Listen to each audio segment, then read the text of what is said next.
to be backed up to this row, so if you could just make sure you're staying behind this row, that's great. Okay? As a photographer, we have to stay behind this row.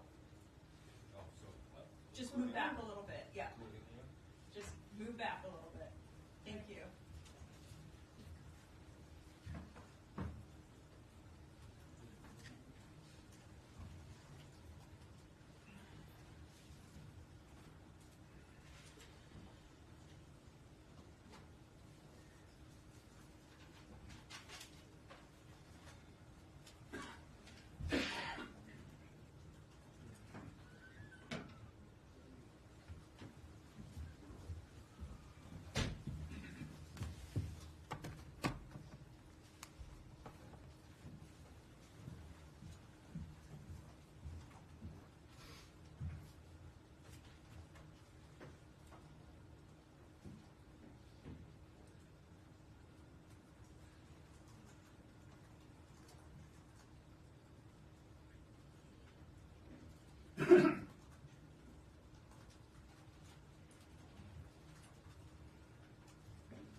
Well, good morning, everyone.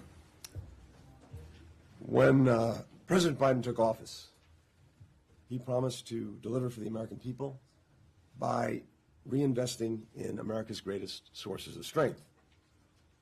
And since day one, that's exactly what we've done. We've done it here at home by making historic investments in our competitiveness, in our military, in our infrastructure, in our technology, in our manufacturing base. We've also done it around the world, revitalizing and re-energizing our unmatched network of alliances and partnerships. In 2023, we continue to show that this strategy is working. In the year of profound tests, the world looked to the United States to lead, and that's just what we did. It was also a year when our friends and partners took significant, at times even unprecedented steps to share with us the responsibility of leadership. As we head into 2024, we will continue to stand shoulder to shoulder with those who share our vision for a free, open, prosperous, and secure world, because that's what delivering for the American people demands. First, we will continue to rally countries around the world to support Ukraine's freedom and independence and to ensure that Russia's aggression remains a strategic failure. Putin has already failed to achieve his principal objective in Ukraine, erasing it from the map, subsuming it into Russia. It's been a hard year on the battlefield, but once again, Ukrainians have done what no one thought was possible. They stood toe-to-toe with one of the world's biggest militaries. They conceded no territory despite multiple Russian offensives, and they pushed Russia's Navy back in the Black Sea and opened a corridor to allow them to export their grain and other products to the world.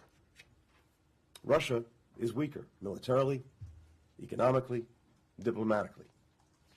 NATO is bigger and stronger and more united than at any point in its nearly 75-year history.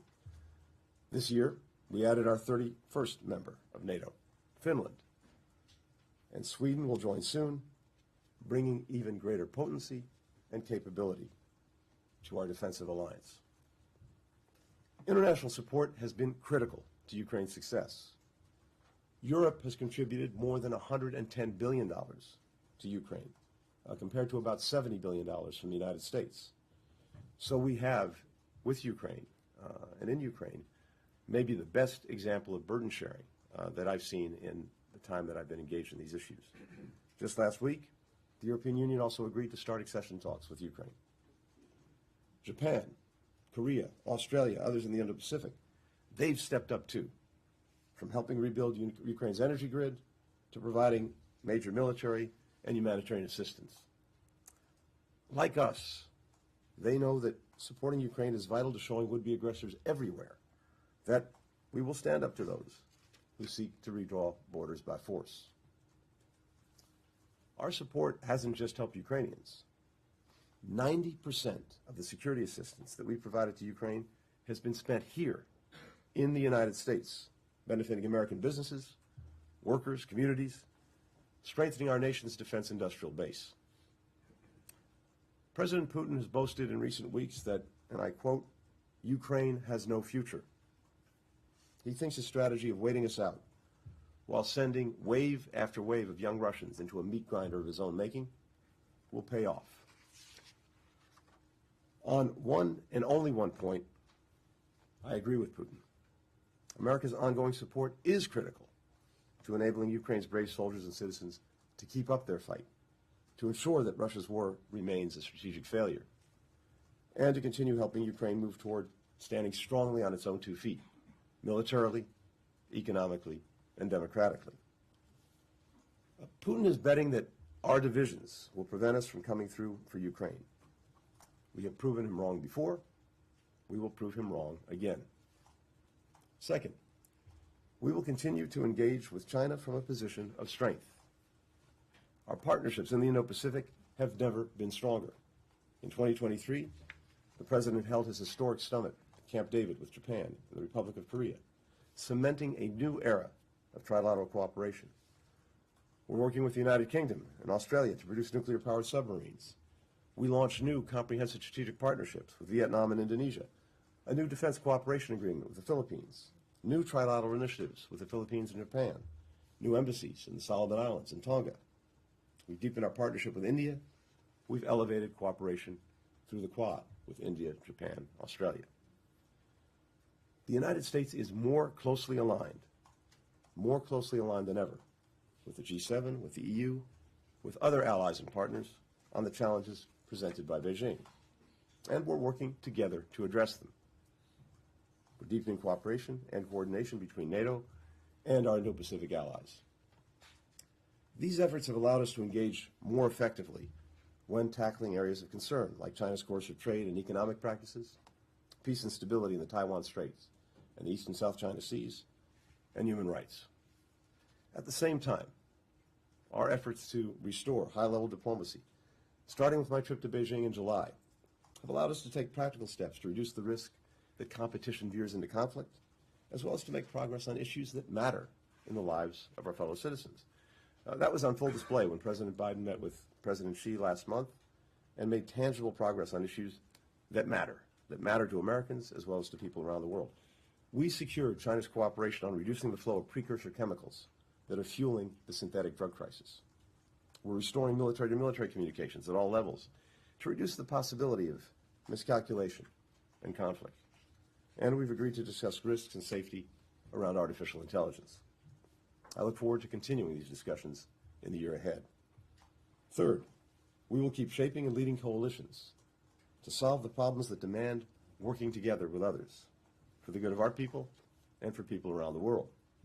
That's exactly what we did in 2023, rallying coalitions of governments, businesses, civil society, regional and multilateral institutions to tackle food insecurity, to promote secure, safe, trustworthy AI systems, to fight the synthetic drug crisis, to stop the scourge of governments that arbitrarily detain foreign nationals for leverage, to mobilize hundreds of billions of dollars to build physical, digital, clean energy and health infrastructure across developing countries, including some of the most fragile ones. At the same time, we championed reforms to make the international system more inclusive, more effective, more responsive to advancing these issues, from the World Bank to the G20, which will now have the African Union as a permanent member.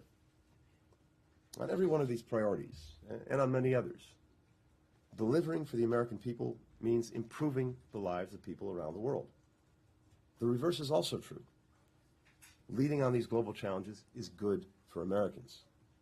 When we help reduce the flow of fentanyl and other synthetic drugs, we're not only tackling the #1 killer of Americans aged 18 to 49, we're addressing a scourge that hurts families around the world and rooting out the criminal organizations that profit from their suffering. When we rally democratic partners and allies to build clean energy infrastructure in countries that can't afford to build it on their own, we're preserving our shared planet and creating new opportunities for American workers, American businesses, American investors. when we team up with other countries to hold accountable and deter governments that arbitrarily detain foreign nationals as political pawns, we can apply more effective pressure to bring our fellow citizens home, and we make people in all nations less vulnerable. Fourth, in the conflict between Israel and Hamas, we will continue to focus intensely on our core priorities, helping Israel ensure that what happened on October 7th can never happen again, bringing the conflict to an end as quickly as possible while minimizing the loss of life and the suffering of civilians, getting the remaining hostages back home to their families, preventing the conflict from spreading, and, once and for all, breaking the devastating cycle of violence and moving toward durable, lasting peace. We continue to believe that Israel does not have to choose between removing the threat of Hamas and minimizing the toll on civilians in Gaza. It has an obligation to do both, and it has a strategic interest to do both. We're more determined than ever to ensure that out of this horrific tragedy comes a moment of possibility for Israelis, for Palestinians, for the region, to live in lasting peace and lasting security. That out of this darkness comes light. Realizing that possibility will require all parties to make tough choices about the steps that they're willing to take, including the United States. We will test this proposition with the urgency and the creativity that it deserves and that America's interests demand. This is the spirit that has long animated President Biden in the face of seemingly intractable conflicts. As Vice President, he helped oversee the end to the Iraq War. As President, he ended the longest war in America's history in Afghanistan. He helped secure and later extend a truce in the Yemen conflict. He's bringing that same focus to bear right now. Across every one of our priorities, America has been more effective because of the steps we've taken to build a stronger, a more agile, a more diverse State Department. There, too, we continued the effort in 2023 in partnership with Congress. And I'd note this department participated in 106 hearings this year, which by our count is a record. We secured new authorities to rapidly fill critical staffing gaps and crises. We established a new bureau to elevate and integrate work on global health security across our diplomacy. We added hundreds of positions to the department's training float. We created dozens of new courses and professional development opportunities. We established a global pay baseline for locally employed staff. We boosted access to student loan repayment programs, expanded positions for eligible family members, among many other steps we've taken to invest in the department's greatest resource, its people. As you've heard the President say, we are at an inflection point for our country and for the world. What we do, what we fail to do in this moment will have profound consequences for decades to come. The stakes could not be clearer. If we want to deliver on the issues that affect the lives of the American people, we have to keep investing in ourselves, in our network of allies and partners, in our ability to solve global challenges. And to do that, we need Congress to pass the President's additional national security funding request. Here's the benefits if Congress passes this supplemental. Our fellow citizens, our businesses, our workers, our allies and partners, people around the world who are looking to the United States to lead. Here's who cheers if we fail: Moscow, Tehran, Beijing. If we come up short, it won't be our adversaries and competitors who stopped us. It will be ourselves. Before turning to you for some questions, let me just say this. I want to take a moment to thank each and every one of you, to thank our press corps, those present in the room and those outside who may be listening in. This has been an extraordinarily dangerous year for press around the world. Many killed, many more wounded, hundreds detained, attacked, threatened, injured, simply for doing their jobs. And yet, you've persisted. You've stayed at it.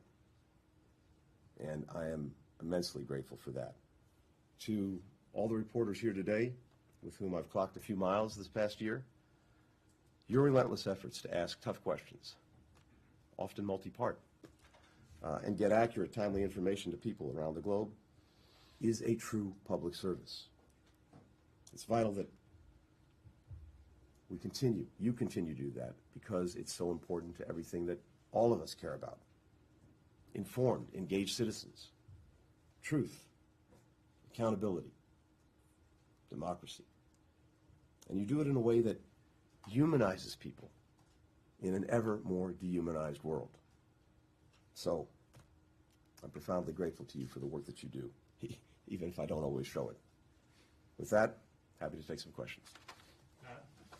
Thank you, Matt. Thank you, Mr. Secretary. Happy holidays. Thank you.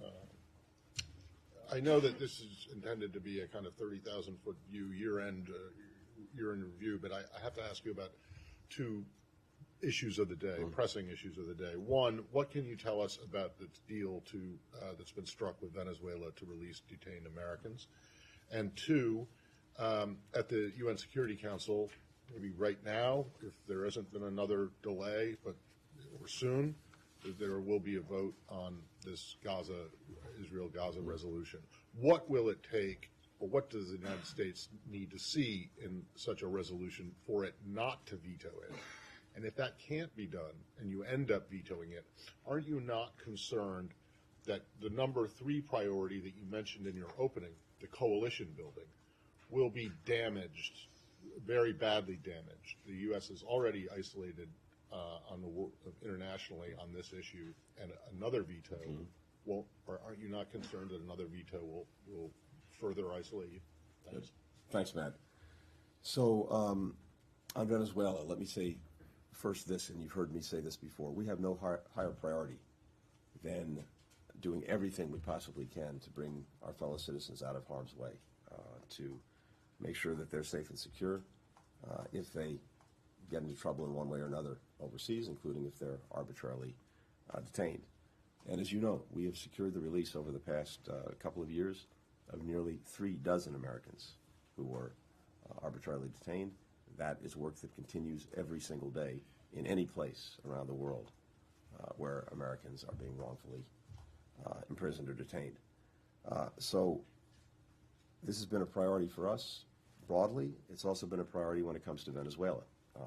And we want to make sure that our fellow Americans are released. We are also focused on political prisoners in Venezuela and trying to ensure their release.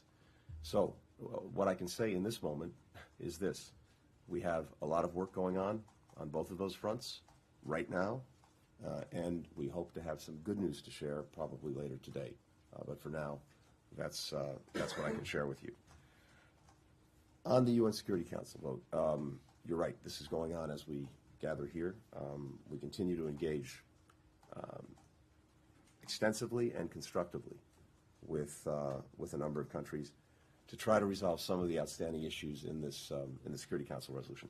The purpose of the resolution, as stated by the countries that put it forward, is to facilitate and help expand humanitarian assistance that's getting into Gaza, and we fully support that. In fact, the United States, from day one, has, I would argue, done more than any other country to make sure that that could happen. My first trip to Israel and to the region after October 7th, we focused on getting an agreement to start getting humanitarian assistance into Gaza. And a few days later, that started with the opening of Rafah. That was necessary, but very much insufficient. We've been working ever since to expand that. Just in the last couple of days, you've seen, again, as a result of work that many of us have done over the last several weeks, Kerem Shalom opening, so that not only are goods inspected at Kerem Shalom, which increases the capacity of the ability to get goods into Gaza, but now goods are going directly from and through Kerem Shalom into Gaza. In addition, we have commercial products going in, not just humanitarian assistance. We've made sure that we have a sustained delivery of fuel at levels that the humanitarian community tells us are necessary to make sure that desalination plants, sewage systems, telecoms, trucks, hospitals can be powered and function. And of course, we continue to work on this every day. For example, making sure that once assistance gets into Gaza, it can actually move around and be distributed safely and securely with predictable routes, times, access. So we've been at the forefront of all of these efforts. And we want to make sure that the resolution in its in what it calls for and requires actually advances that effort and doesn't do anything that could actually hurt the delivery of humanitarian assistance, make it more complicated. That's what we're focused on. We're engaged, as I said, in very good faith with other countries. We've been working this intensely. I've been on the phones about this for the last couple of days. Linda Thomas Greenfield, of course, in New York, has been leading our efforts. So I hope we can get to a good place. To the last part of your question, let me say this. Look, what I have seen from day one is that countries throughout the region, as well as countries around the world, want to work with us and are looking for American leadership in this crisis. Even countries that may disagree with us on certain issues that have come to the fore.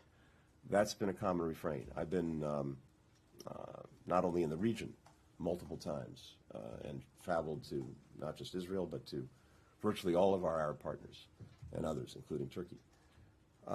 We've been on the phones constantly, including this week with all of our Arab partners. And the common refrain is they are looking for American leadership, and we're working to provide that. Michelle Kellerman, all the way in the back. Hey, Michelle. Just real quickly on Gaza, how would you characterize the talks on a new hostage deal for a pause? Is that imminent? Are you making progress on that? And then more broadly, we end this year with much of the world blaming the U.S. and Israel for or seeing it as America's war also. It's hurting America's image in the world. There's a stalemate in Ukraine and no new aid package. The fighting goes on in Sudan. I wonder if there's anywhere that you're rethinking strategy or have some ideas on how to change the dynamics on any of those conflicts. Thank you. Thanks, Michelle. On the question of hostages and a pause, this is something we'd very much like to see happen. As you know, we were instrumental in getting the first humanitarian pause that facilitated the release of 110 hostages. Israel has been very clear, including as recently as today, that it would welcome returning to a pause in the further release of hostages. The problem was and has been and remains Hamas. They reneged on commitments that they made during the first pause for hostage releases. And the question is whether they are in fact willing to resume this effort. But certainly it's something that we would welcome. I know that Israel would welcome. And I think the world would welcome. So we'll see what they choose to do. We remain very actively engaged in seeing if we can get a pause back on and hostages moving out again of Gaza. That's something we're on every single day. More broadly, I think what's important to always remember is that virtually none of the challenges we're dealing with are like flipping a light switch and you suddenly get total success in the course of a day, a week, a month, even a year. It's almost always a process and a constant effort to get to a better place. We were talking about Ukraine a short while ago. Very important to put this in context. As I said at the outset, if you look at where we were in February of 2022 and where we are now, well, February 2022, when the Russians went in, most people were predicting that they'd make very quick work of Ukraine and Putin would succeed in his goal of erasing it from the map and subsuming it into Russia. That has failed. And it's failed first and foremost because of the courage of the Ukrainian people, but also because of the leadership we provided in making sure with dozens of countries around the world that Ukraine had what it needed to succeed in repelling the Russian aggression. And now we're engaged in an effort to help Ukraine stand on its own 2 feet democratically, militarily, economically, not only dealing with the current challenge that Russia continues to pose, but setting it up for the long term. And a lot of very important and good work has been done and continues to be done on that. Militarily, we have 30 countries around the world now that are helping, including the United States, that are helping Ukraine build a future force, one that can deter aggression and defend against it if it comes in the future. We're extensively engaged on trying to bring much more private sector investment and activity into Ukraine so that it can thrive economically. And we're having some real success there. And that creates a virtuous cycle where investment comes in, the tax base goes up, and increasingly Ukraine can pay for itself. And of course, we're working to deepen democratic reforms and help Ukraine combat corruption, which is necessary for getting that investment to flow, and also for Ukraine to be a strong democratic state going forward. And as I mentioned, we just had the EU open accession talks. Now, all of that takes time. All of that takes effort, but we're in a place where not only have we helped Ukraine repel this Russian aggression, but, as I said, we're putting it in a place where it can stand on its own, stand strongly on its own, and succeed and thrive in the future. When it comes to, you mentioned Sudan, we've been actively engaged there as well in trying to end the horror of the, in effect, civil war between 2 military groups, the SAF and the RSF. And as recently as about a week ago, we helped get an agreement that the 2 leaders, Burhan and Hamedi, generals, would meet and commit to a ceasefire. Now, that still has to happen, and we're pressing to make sure that it does. But this is the product of day in, day out work by our diplomats, as well as many others around the world, including the African Union, IGAD, and other partners. We've talked about Israel and Gaza. Let me just say this.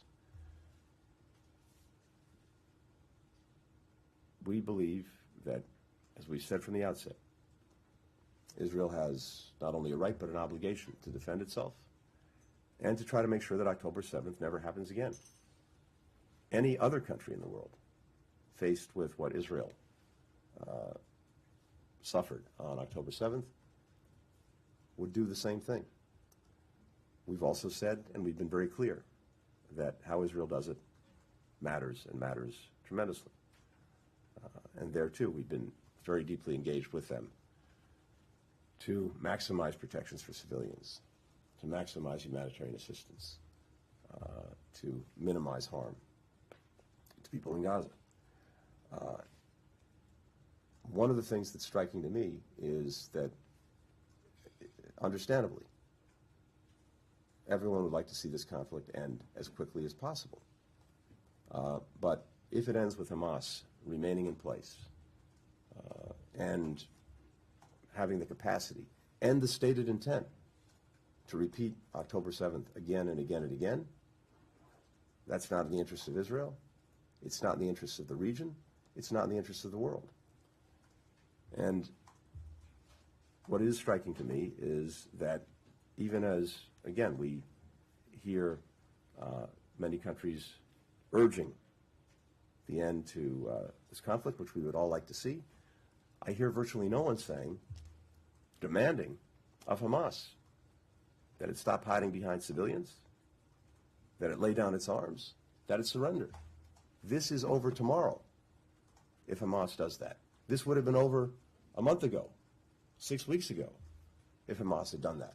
And how can it be that there are no demands made of the aggressor and only demands made of the victim?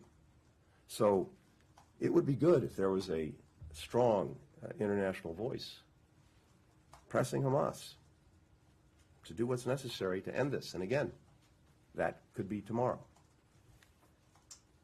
Leon. I have a follow.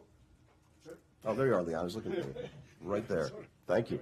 I'm sorry to insist on this a little bit. I mean, I know you've just given answers, but I mean, you've you're very careful, obviously, publicly as to what you say on the Israel-Gaza conflict, Hamas conflict. You mentioned, far too many Palestinians have been killed. You've mentioned a gap between the intent and the result. So I'm wondering, at this point in stage, that gap appears, to me at least, or to observers, to be widening. And as to what extent are you going to allow that to widen even more? In other words, is there a red line for you, in a sense, regarding Israel's response to Hamas? Leon, what I'd say is this. It's clear that the conflict will move and needs to move to a lower intensity phase. And we expect to see and want to see a shift to more targeted operations with a smaller number of forces that's really focused in on dealing with the leadership of Hamas, the tunnel network, and a few other critical things. And as that happens, I think you'll see as well the harm done to civilians also decrease significantly. We've said all along, and we have these conversations almost every day, that it is vitally important how Israel conduct its operations.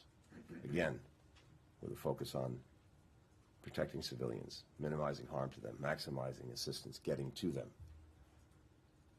And the last couple of months have been gut-wrenching when you see the suffering of men, women, and especially children in Gaza.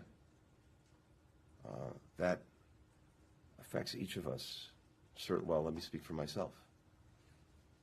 It affects me very, very deeply, which is why we're so intent on seeing this through to completion quickly, effectively, and doing everything possible to minimize the harm to those who are caught in the crossfire of Hamas's making. And again, I come back to this basic proposition. There seems to be silence on what Hamas could do, should do, must do, if we want to end the suffering of innocent men, women, and children. It would be, I think, good if the world could unite around that proposition as well. Courtney. Thank you, Mr. Right. Courtney. You touched on this with respect to Ukraine, but there's growing concern internationally that further delays or outright denial of U.S. and EU assistance to Ukraine could lead to a Russian victory, perhaps in 2024. The administration has said that there are no additional funds to draw upon absent congressional passage of the supplemental funding request. So realistically, I mean, how long can Ukraine hold out without additional Western support? Is it weeks? Is it months? And what is the long-term strategy? I know you talked about it being a difficult year, given the struggle to regain much of the territory that Russia has seized. Thanks. So, Courtney, thanks. First, to emphasize something that you said. Other than the supplemental request that the President has made of Congress, there is no magic pot of money that we can draw from. The assistance, the support that we have designated for Ukraine, that is running out. It's running down. We are nearly out of money that we need, and we're nearly out of time. I can't put a precise date on it, but that's the direction that this is moving in, which underscores the urgency of getting this supplemental budget request through. We have made a real investment in Ukraine's future, in its freedom, and it makes no sense to me that we would now renege on that investment, having already done so much, and having already put Ukraine in a position where it can not only survive, but actually thrive going forward. And we have a very clear plan, as I said, to make sure that Ukraine can stand on its own 2 feet, militarily, economically, democratically, so that these levels of support and assistance will no longer be necessary. But we have to help Ukraine get through the next period of time, get through this winter, get through the spring and summer. I'm also focused on the fact that they have their own plans to continue, not only to deter the Russian aggression, but to continue to take back territory that was seized from them by Russia. As you know, they've taken back more than 50% of the territory that Russia took in February of 2022, and that's going to be an ongoing effort. But the most important thing is, as I said, making sure that we get Ukraine to a place where it can stand on its own feet. And we see that. It is there before us, but we have to continue to provide the support to get them to that place. And I want to emphasize two things again, because it bears repeating every single time. One, this is not just the United States alone doing it. It's the United States and dozens of other countries with better burden sharing than I've seen in any other crisis that I've been involved in over 30 years. I mentioned this before. We provided about $70 billion to Ukraine over the last couple of years. Our allies and partners, more than $110 billion. So they are more than picking up their share of the burden. Second, as I mentioned before, virtually all of the security assistance that we provided to Ukraine and the security assistance that would be that's in the supplemental budget request, that gets invested right here in the United States. That's where it's spent. And that not only helps procure the weapons that Ukraine needs, it provides good jobs here in the United States. It builds our own defense industrial base. So in many ways, this is a win-win for us. And it's why I would hope Congress acts quickly. And again, as I said before, we know who will be happy if, for whatever reason, this budget request does not go through. And they're sitting in Moscow, they're sitting in Beijing, they're sitting in Tehran. The last question, Libya. Thank you, Matt. Thank you, Mr. Secretary. You just told us here, as you've often said before, that there's no higher priority for the United States than bringing home Americans who are wrongfully or arbitrarily detained overseas or being held hostage. Dozens of American families right now are living through another holiday season, entering another new year without their loved ones by their side. Cases are lingering in Russia, China, Afghanistan, Syria, Iran, Saudi Arabia, many other countries that I know you know well. So what is your message to those families right now struggling to share in the joy of news of some Americans being freed and some feeling increasingly hopeless, increasingly left behind by their own country? And if I may specifically ask you on known cases in Russia where Vladimir Putin appeared last week to be holding the door open to some kind of deal, saying the American side must hear us and make a decision that will satisfy the Russian side as well. Have the Russians made a counter-offer for the release of Paul Whelan and Evan Gershkovich? Thank you very much. Thank you. My message to Americans who have their loved ones being arbitrarily detained someplace around the world is twofold. One, we're with you. The President is with you, and he's working for you every single day to bring your loved ones home. And second, do not give up hope, because we have demonstrated time and again that even when something seemed hopeless, it wasn't. We brought more than 36 Americans who were being arbitrarily detained back home to their families over the last 3 years. And each and every one who comes home should be a message of hope to those who remain detained and to their families and loved ones, that not only is it possible, it's happening. It happens. So it's, of course, one thing for me to say that. It's another thing if you're a member of one of these families that has a loved one being detained, who have to live through that every hour of every day. The uncertainty, the not knowing. None of us can fully put ourselves in their shoes. But I've spent a lot of time meeting with the families of those who are arbitrarily detained, held hostage. And for me, and for the President, these are not names on a piece of paper.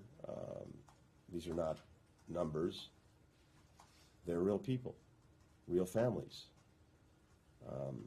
whose lives have been torn apart by the arbitrary actions of other governments or groups. And remembering, as I do every day, that we're talking about real people, real lives, real families. That's what motivates us to do everything possible to bring them back. With regard to Russia, Evan, Paul Whelan, all I can say is this: we're very actively working on it, and we will leave no stone unturned to see if we can't find the right way to get them home and to get them home as soon as possible. I can't get into any more details than that. You'll understand why, but it's very much a focus of our actions and activities. Thanks. Thank you all. Thanks, everyone. May I wish you a very happy New Year holiday season. I hope we won't have occasion to see each other during this period, but you never know. And for those who are joining our next Middle East trip, which leaves in a few hours, we'll see you then. Thanks. Happy holidays.